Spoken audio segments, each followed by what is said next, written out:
ये उनकी करुणा से प्राप्त है।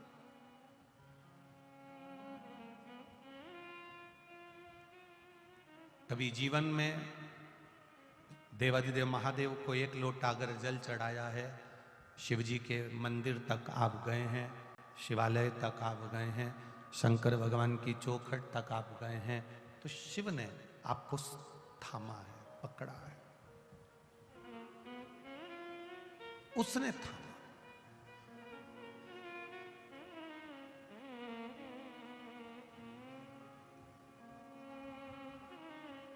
कई लोग कहते हैं गुरुजी हम मंदिर जाते हैं, पर शिव महापुराण की कथा कहती है आप कभी मंदिर नहीं जाते, देवाधिदेव महादेव आपको बुलाते हैं तब आप जाते हो, नहीं तो आप मंदिर भी नहीं जा सकते।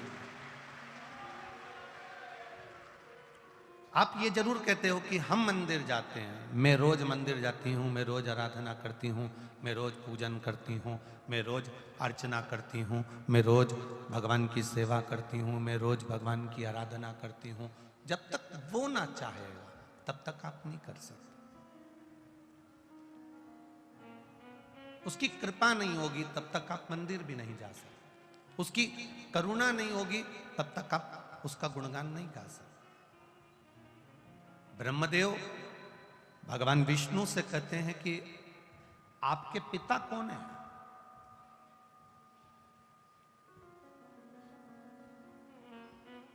भगवान नारायण के मुख से निकल जाता है कि मेरे पिता वो देव अधिदेव महादेव है,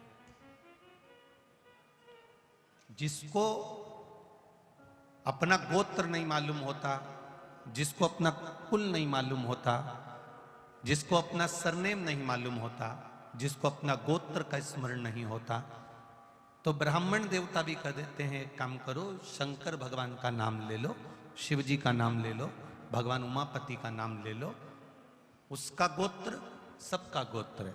क्योंकि ब्रह्मा ब्रह्म लोक में है, भगवान विष्णु वैकुंठ लोक में है, और मेरा देव अधिदेव महादेव मृत्यु लोक में है, जो पृथ्वी पर है। हमारा गोत्र भी हमारे शिव के समर्पित है, शंकर ही हमारे गोत्र में है और हम ही शंकर के गोत्र में है। नहीं मालूम, हमने उसका भजन कर लिया।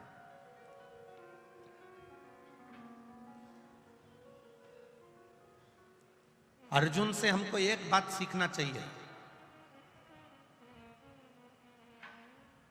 अर्जुन का एक निर्णय सबसे प्रबल निर्णय था, और अर्जुन ने सबसे बड़ा अगर कोई निर्णय लिया था तो वो एक निर्णय लिया था कि मुझे कृष्ण चाहिए, कृष्ण मेरे हो जाए। ये अर्जुन का निर्णय था।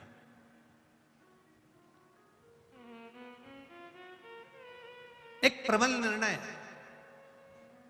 अर्जुन ने ले लिया कि कृष्ण मेरे होना चाहिए, कृष्ण मेरे हो जाएं और कृष्ण मेरे हो रहे। ये अर्जुन ने निर्णय लिया कि मुझे कुछ चाहिए तो कृष्ण चाहिए।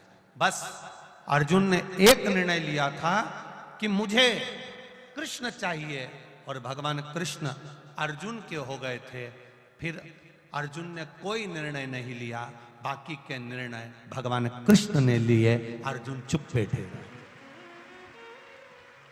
फिर अर्जुन ने कोई निर्णय नहीं लिया, जितने निर्णय लिए वो भगवान कृष्ण ने लिए। अर्जुन ने एक निर्णय ले लिया था कि मुझे कृष्ण चाहिए, और एक निर्णय प्रबल निर्णय आपके पास में अगर आ जाता है तो बाकी के निर्णय आपको नहीं लेना पड़ते, बाकी के निर्णय देवाधिदेव महादेव लेते हैं।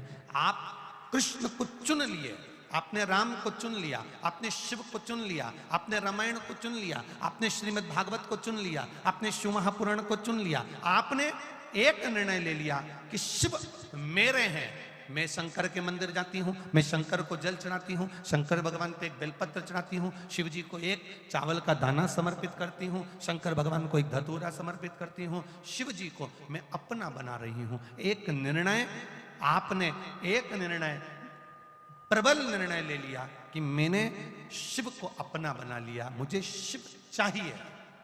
बस बाकी के जितने निर्णय आपने चुन लिया देवाधिदेव महादेव को, आपने चुन लिया भगवान शिव को, फिर आपने निर्णय ले लिया कि शिव के मंदिर जाना है, शंकर की आराधना करना है, शिव तत्व को जानना है, फिर शंकर निर्णय करेंगे कि आपका करना क्या है।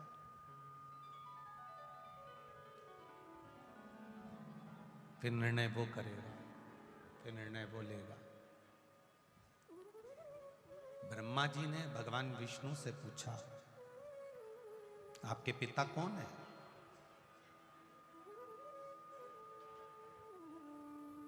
कहा,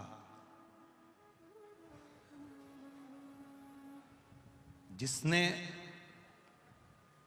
एक पानी के बुलबुले में एक बिंदु के रूप में आकर मुझे दर्शन दिया था, मेरा पिता वही है। एक बिंदु के रूप में जिसने दर्शन दिया,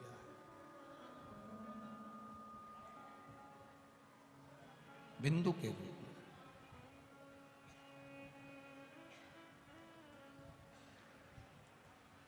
और कोई दूसरा मेरा पिता नहीं। उसी को ज्योतिर्लिंग कहते हैं, उसी को ज्योति स्वरूप कहते हैं, उसी को शिव का शिवलिंग कहते हैं। उसी बिंदु को, उसी बिंदु।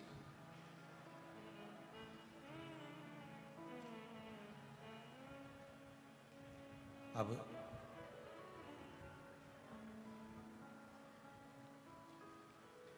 ब्रह्मा जी ने कहा, मैं नहीं मानता।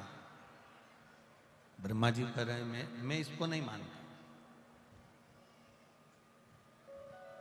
मुझे आपके पिता का दर्शन करना है।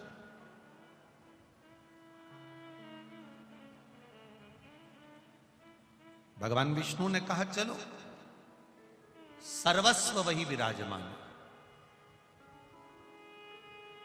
कण कण में वही बैठा हुआ है, चप्पे चप्पे में वही बैठा हुआ है, हर जगह पर वही बैठा हुआ है, करो दर्शन, चलो मैं करा देता हूं। एक विशाल पर्वत को ब्रह्मा और विष्णु ने घुमाना प्रारंभ करा। ब्रह्मा और विष्णु ने जब विशाल पर्वत को घुमाना प्रारंभ करा, तब उसमें से एक अग्नि का खंभ प्रकट हो गया, और अग्नि के खंभ ने एक लिंग की आकृति प्रकट हो गई, और लिंग की आकृति प्रकट होकर भगवान देवाधिदेव महादेव ने ब्रह्मा जी और भगवान विष्णु के सामने कह दिया कि आज मुझे प्रकट करा है ब्रह्मा और विष्णु ने, मुझे प्रकट करा है ब्रह्मा और विष्णु ने।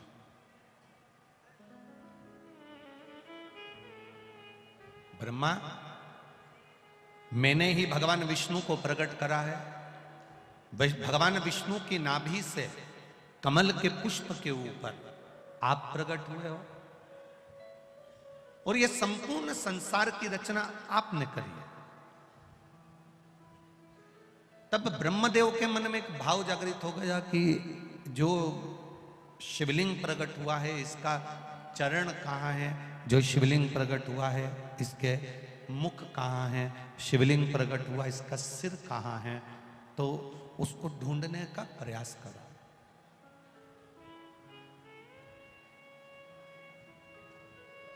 भगवान विष्णु से ब्रह्मा जी ने कहा कि आप कहाँ जाना चाहेंगे? बाहर की आवाज अंदर आ रही है, पर अंदर की आवाज नहीं क्लियर आ रही है,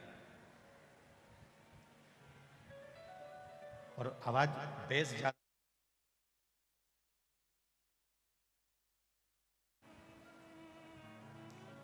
भगवान ब्रह्मदेव भगवान विष्णु से कहे,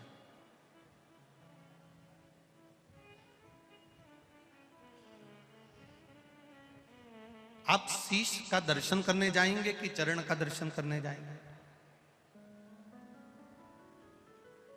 भगवान देवाधिदेव महादेव ने, भगवान शिव जी ने, भगवान विष्णु ने तुरंत ब्रह्मा जी के सामने कह दिया कि मैं भगवान का शीश देखने जाऊं, एक पिता का मस्तक देखने के लिए जाऊं, ये मेरी सामर्थ्यता नहीं है, ये मेरी सामर्थ्यता नहीं। मैं भगवान देवादिदेव महादेव के शिवलिंग के चरण को ढूंढने के लिए जाऊंगा।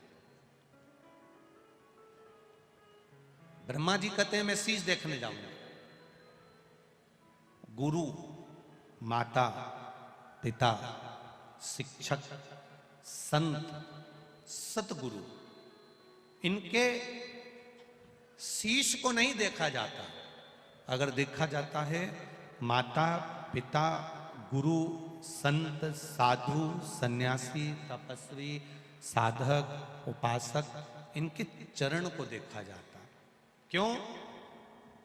क्योंकि इनके चरणों को जिसने पकड़ लिया, इनके चरणों को जिसने साध लिया, इनके चरणों को जिसने पकड़ा, बस समझ लो कि भव सागर से पार उतरने का साधन मिल गया। यहां तक शिव महापुराण की कथा कहती है कि बड़ों की बात को जो मान लेता है, बड़ों के कहने को जो मान लेता है, बड़ों की बात को जो मान लेता है, उसको बड़ा बनने से कोई नहीं रोक सकता। वो एक दिन बड़ा बन ही जाता है, जो बड़े की बात माने।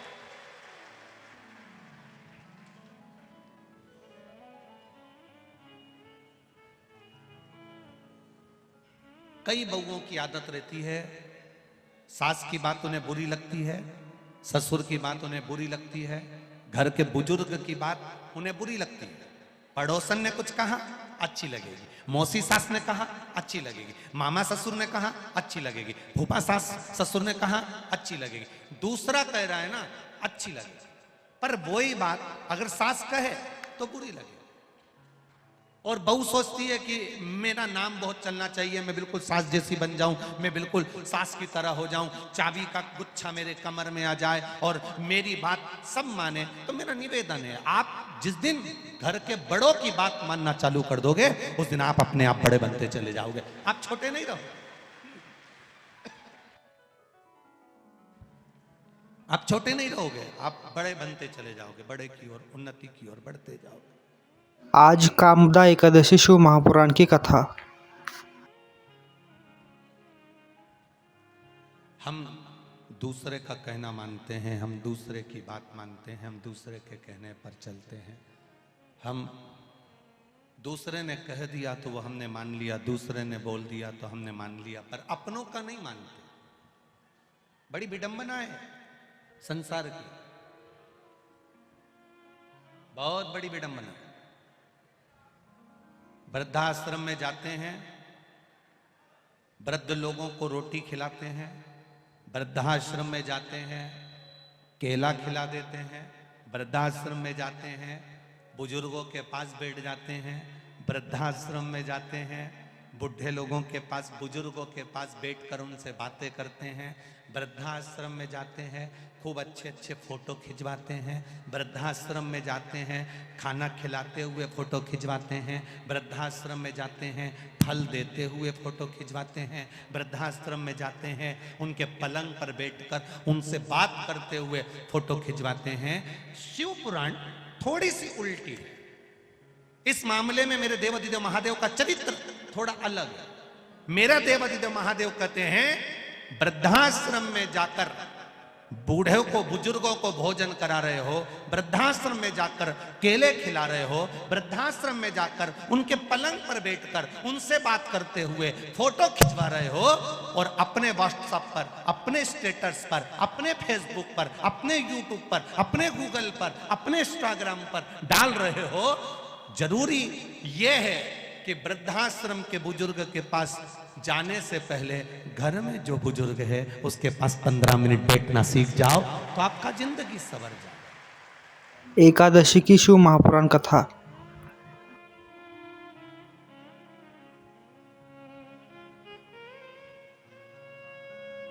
घर में बुजुर्ग बैठे हैं, घर में बुजुर्ग विराजमान है, वो इंतजार कर रहे हैं कि 5 मिनट मेरा बेटा मेरे पास बैठे, मेरे से मेरे दिल की बात करे। ए नाना, ए नंगा, ए छोरा इधर आ, बेटा इधर आ, बाबू इधर आ। वो बैठा है, ये दौड़ के चले जाए, मम्मी टाइम नहीं है, पिताजी समय नहीं है, भागा भागा भागा भागा, बस यहाँ जाए वहाँ जाए, दोस्त के जाए, काम पर जाए, धंधे पर जाए, बिजनेस पर जाए, फैक्ट्री पर जाए, यहाँ जा वहाँ जा, पूरी जिंदगी बस केवल दौड़ रहा।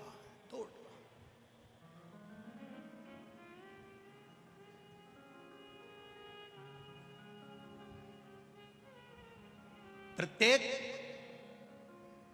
घर के नवयुवक बेटा बेटी, प्रत्येक घर के बहू बेटा, प्रत्येक घर का व्यक्ति अपने घर के बुजुर्गों का अगर आदर करना चालू कर दे तो वृद्धाश्रम में बुजुर्ग रहने के लिए नहीं जाएगा, ये निश्चित है।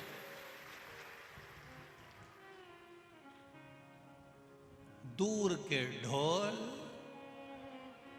फिर लोग कहते हैं सियोर वाला महाराज मालवा में फिर ताने देना चालू कर देता है।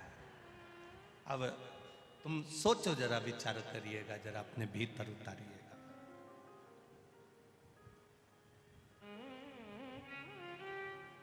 सफेद कपड़े में दाग लग जाए तो परिवार वालों को शर्मिंदा होना पड़ता है, समाज वालों को शर्मिंदा होना पड़ता है, कुल वालों को शर्मिंदा होना पड़ता है। पर संत का चोला, भगवान को मानने वाला, पूजन करने वाला, गेरुआ पहनने वाला और संत का चोला पहनने वाला, और उस संत के चोले पर अगर दाग लग जाए तो देश को शर्मिंदा होना पड़ता है, समझना है।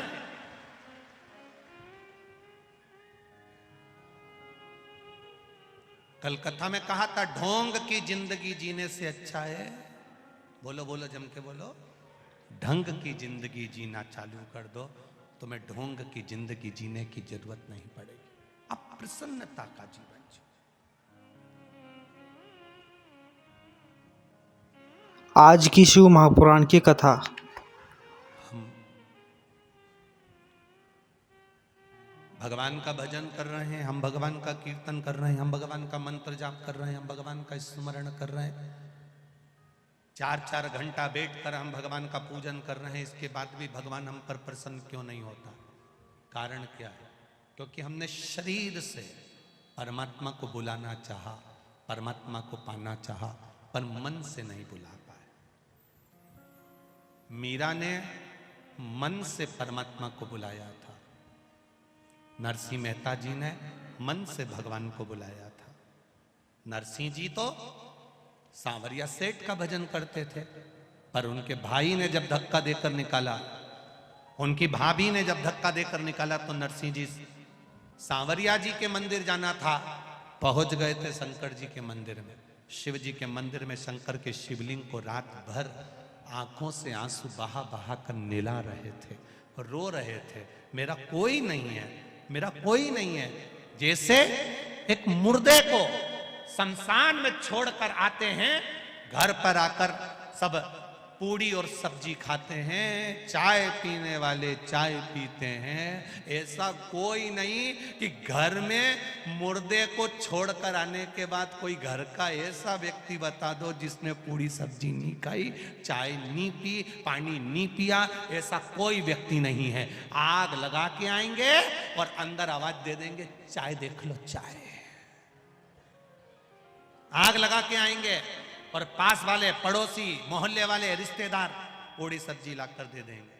लोग साहब अब आंख में से आंसू बहाता जाए और पूड़ी सब्जी निपटाता जाए, कौन देखे तुमको? और फिर छोरा से कह दिया, नाना इनगा थोड़ा नमक ला दे, अभी डोकरा के निपटा के आया, अभी शमशान छोड़ के आया, और अब क्या कह रहा है, सब्जी में नमक, थोड़ा नमक ला दे। वो छोरा नमक ला के दे दिया, इन्हें बुड़का के और खाता जाए। कौन याद करे? में आपके भाव जागृत होना चाहिए। हम क्यों, किस लिए? माता के चरण, पिता के चरण, गुरु के चरण, संत के चरण, सतगुरु के चरण, शीश पर दृष्टि ना हो, चरण पर दृष्टि हो। राम जी की कथा कहती है, रावण जब अंत समय में जमीन पर पड़ा था तब राम जी ने लक्ष्मण जी से कहा था जाओ। विद्वान ने मुंह फेर लिया, लक्ष्मण गुस्से में राम जी के पास पहुंचा और राम जी से जाकर कहा कि रावण को बहुत अभिमान है, उसने मुझे देखा और मुंह फेर लिया, उसने मुझे देखकर मुंह फेर लिया। इतने में राम जी ने कहा, लक्ष्मण रावण को अभिमान नहीं है, अभिमान तो तेरे भीतर भरा हुआ है। गुरु के पास जब ज्ञान लेने के लिए जाते हैं तो उसके सिर के पास नहीं बैठते, उसके चरणों में जाकर बैठते हैं। जा उसके चरण में जाकर बैठो, उसके चरणों में जाकर, उसके चरणों में जाकर विराजमान होइए, उसके चरणों में जाकर बैठ जाइए।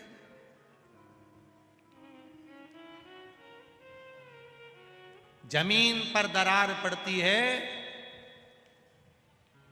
तो पानी बारिश का गिरता है तो दरार को भर देता है। कपड़ा फटता है तो सुई से सिला जा सकता है। शरीर में घाव लग गया तो मल्लम से भरा जा सकता है।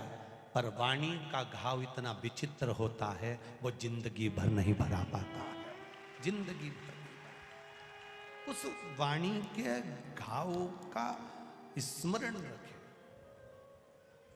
हमारे मुख से कोई ऐसा शब्द ना निकले जिससे किसी के हृदय को ठेस पहुंचे। कोई रोए, किसी का मन दुखे, किसी का चित्तवृत्ति दुखे, क्यों? यवतमाळ महाराष्ट्र शिव महापुराण की कथा।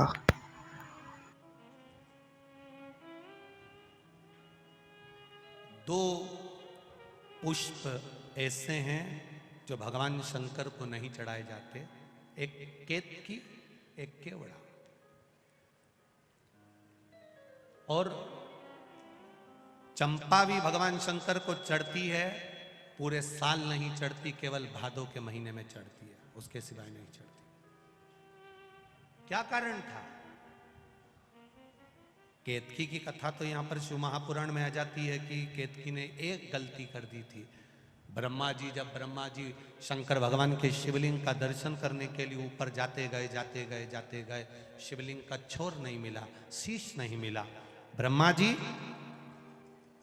गौ माता को लेकर आ गए, गाय चलो पृथ्वी पर चलकर भगवान विष्णु के सामने कह देना कि ब्रह्मा जी को छोर मिल गया। गौ माता ने कहा मैं झूठ क्यों बोलूं? ब्रह्मा जी ने कहा तुझे एक रोटी दिलाऊंगा, प्रत्येक घर से तुझे खाने को रोटी मिलेगी। एक रोटी के चक्कर में गौ माता ने झूठ बोल दिया भगवान विष्णु के सामने। केवल एक रोटी के लिए गाय झूठ नहीं बोल रही, एक रोटी के लिए संसार का मनुष्य भी झूठ बोलता है, दिन भर झूठ बोलता है, दिन भर। एक बार श्री हनुमान जी महाराज जब अयोध्या में राम जी का राज्य स्थापित हो गया, अयोध्या के राजा श्री राम बन गए, विराजमान हो गए। हनुमान जी घूमते रहते थे तो कपड़े की दुकान वालों ने हनुमान जी को रोक लिया। कपड़े वालों ने, किराने की दुकान वालों ने हनुमान जी को रोका, रोक कर पूछा क्यों रे हनुमान, तूने लंका कैसे जलाई थी? हनुमान जी ने कहा उनने मेरी पूंछ में कपड़ा बांधा, तेल डाला, आग लगाई, मैंने जला दी। रोज कपड़े वाले, किराने वाले हनुमान जी से रोज पूछते तूने लंका कैसे जलाई, लंका कैसे जलाई, लंका कैसे जलाई, हनुमान तूने लंका कैसे जलाई? हनुमान जी ने कहा उनने मेरी पूंछ में कपड़ा बांधा, तेल डाला, आग लगाई, मैंने जला दी। हनुमान ने कहा बस ऐसा? हाँ। किराने वाले, कपड़े वाले बोले एक बार जला के बता। हनुमान जी ने कहा बांधो कपड़ा। उन्होंने पूंछ में कपड़ा बांधा, तेल डाला, आग लगाई, हनुमान जी उन्हीं की दुकान में घुस गए, उन्हीं की दुकान में। सारी किराने की दुकान, कपड़े की दुकान जितनी थी सब जल गई। सब दौड़कर राम जी के पास गए। राम जी के पास जाकर आवाज लगाई कि राम जी राजा बनकर बैठे हैं, अयोध्या के राजा राम के सामने हमारी दुकान जल रही है, हमारी दुकान में आग लग गई है, ये कैसे हो गया? हनुमान जी को बुलाया गया। हनुमान तुम इतने चतुर होने के बाद, अष्ट सिद्धि नवनिधि के दाता असबर दीन जानकी माता, राम रसायन तुमरे पासा, तुम इतने चतुर होने के बाद तुमने इनकी दुकानों में आग क्यों लगा दी? हनुमान जी बोले ये रोज कहते थे लंका कैसे जलाई, कैसे जलाई, कैसे जलाई। मैंने कहा कपड़ा बांधा था, तेल डाला था, आग लगाई, मैंने जलाई। इनने कहा जला के बता, हमने कहा लगा।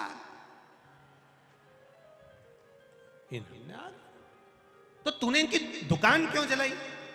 तो हनुमान जी बोले इनकी दुकान लंका से कम है क्या? 1 रुपए की चीज 10-10 रुपए में बेचे तो आग ऐसे ही लगाऊंगा, ये कम है? शिव कथा कह रही है, भगवान शंकर का संवाद कर रहा है, शिव महापुराण की कथा कह रही है, शिव तत्व कह रहा है, शंकर भगवान का चरित्र कह रहा है, शिव कथा कह रही है। एक रोटी के लिए गौ माता ने झूठ कह दिया, एक रोटी के लिए। गाय कहती है कि मैं चलकर बोल दूंगी, पर मेरी वाणी पर विश्वास कौन करेगा। केतकी का फूल लगा था, ब्रह्मा जी ने तोड़ लिया। केतकी के फूल से कहा तू नीचे चलकर बोल देना। ब्रह्मा जी को भगवान शंकर का सिर मिल गया। केतकी का फूल बोला मैं झूठ क्यों बोलूं। ब्रह्मा जी ने कहा मैं तुझे सुगंधित बना के रखूंगा, तू बहुत सुगंध में रहेगा, बहुत सुगंधित रहेगा। ठीक है।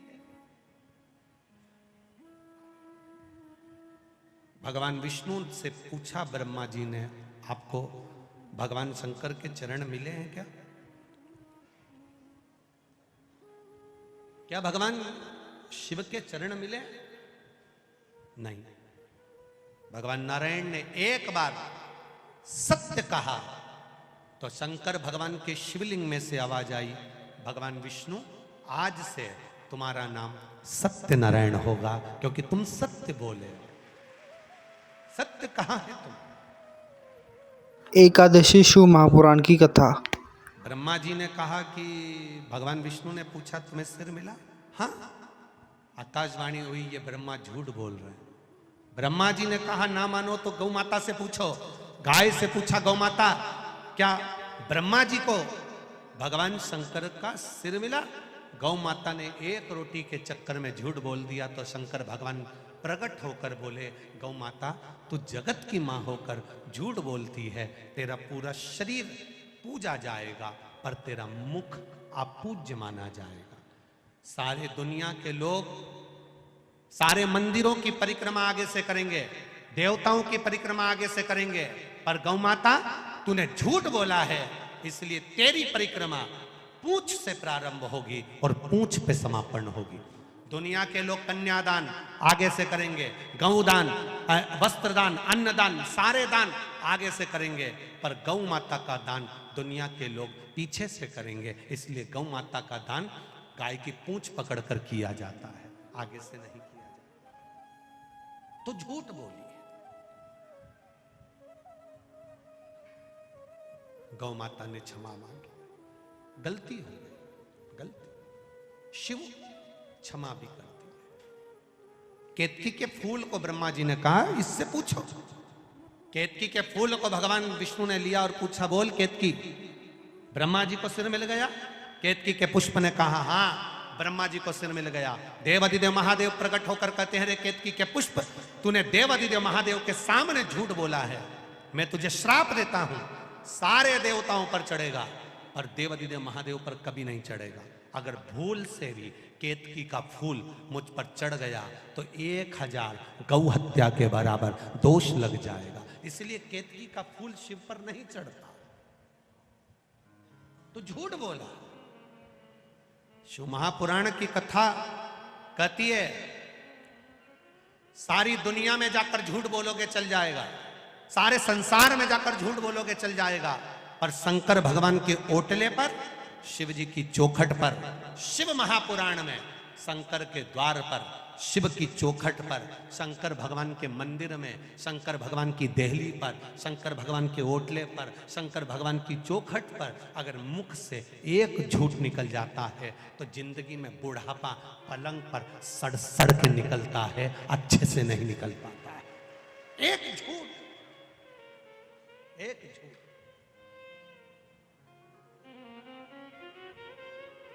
नरक पटक देता।